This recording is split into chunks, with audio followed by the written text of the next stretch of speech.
Welcome to the Tech Egg. Don't get scrambled. Enjoy the video. You start by verifying prerequisites so you don't chase ghosts. Check the device ID and MAC, confirm the appliance firmware and endpoint OS versions, and log in as an admin.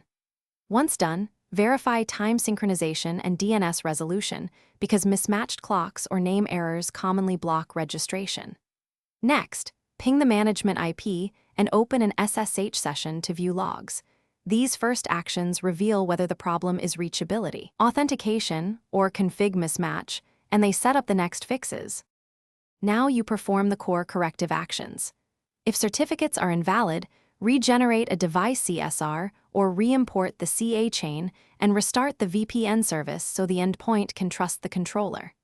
Next, purge any stale registration records on the controller and re-add the device with the precise hostname, group tag, and pre-shared key. Small typos matter. Also inspect logs while re-registering. Authentication failures and certificate rejections tell you whether to adjust policies or reissue credentials. Finish by restarting the affected services and then the device so cached errors clear. Make sure the controller shows a registered state. Once registered, run a complete connection test.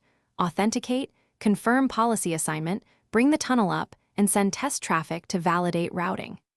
If it still fails, enable debug logging for a limited window and collect logs from both sides. That single troubleshooting tip, detailed timed logs, usually exposes intermittent failures like race conditions, certificate chains, or policy mismatches.